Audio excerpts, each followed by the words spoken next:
47-এর দেশভাগ। ওরা হিন্দু তাই হিন্দুস্তান, ওরা মুসলিম তাই পাকিস্তান।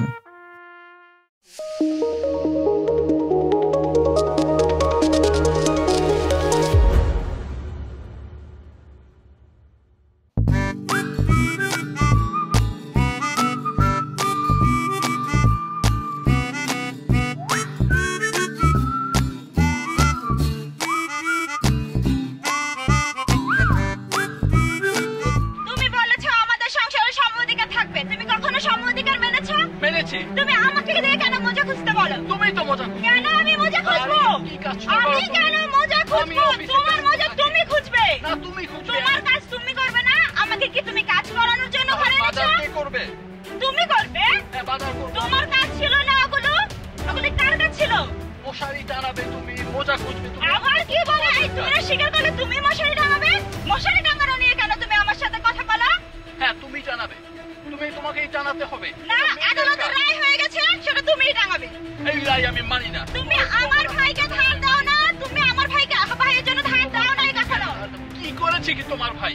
তুমি তো আমাকে ভালোই বাসো না। বিজনেস করতে গিয়ে আমার ভাইকে ধার দিয়েছো তুমি।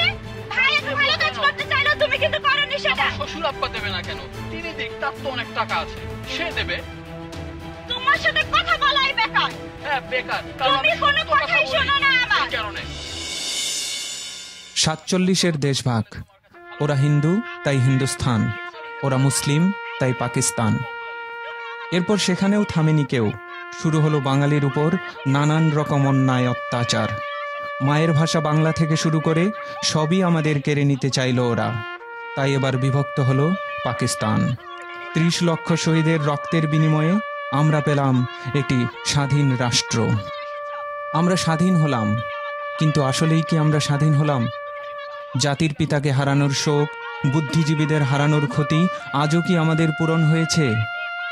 আমাদের পরিবারগুলোতে কি মূল্যবোধগুলো ধরে রাখতে পারছি না, এটাই কমলাকান্তের বোধ হয়। ক্ষুদ্র থেকে ক্ষুদ্রতর হয়ে যাচ্ছে আমাদের পরিবার ও সম্পর্কগুলো, ভেঙে যাচ্ছে সব।